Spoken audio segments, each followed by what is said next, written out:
প্রচলিত মানবরচিত জীবন ব্যবস্থা নয়, বরং ইসলামই পারে নারীদের অধিকার ও সম্মান নিশ্চিত করতে।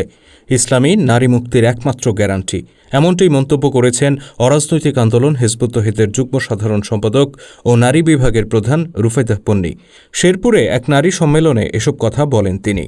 সোমবার সকালে হিজবুত তৌহিদের শেরপুর জেলা নারী বিভাগের উদ্যোগে তৌহিদ ভিত্তিক রাষ্ট্র ব্যবস্থায় নারীদের অধিকার শীর্ষক এই নারী সম্মেলনের আয়োজন করা হয়। এ সময় রুফাইদা পন্নী বলেন, আরবের জাহিলি যুগে নারীদের কোনো অধিকার ছিল না।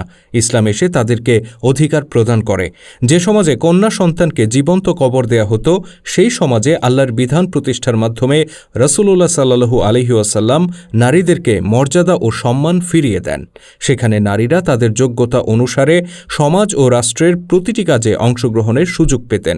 রুফাইদা পন্নী বলেন, বর্তমান মানবরচিত জীবন ব্যবস্থা নারীদের স্বাধীনতার কথা বললেও বাস্তবে তা করে দেখাতে পারেনি, বরং এখানে নারীদেরকে পণ্য হিসেবে ব্যবহার করা হয়েছে।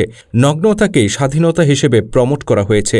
এই বস্তুবাদী দর্শন নারীদেরকে সম্মানিত করেনি, বরং তাদের সম্মানকে ভুলুণ্ঠিত করেছে।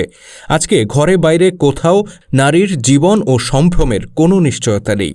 তিনি বলেন, একমাত্র ইসলামের সঠিক আদর্শই পারে নারীদের প্রকৃত অধিকার ও সম্মান ফিরিয়ে দিতে।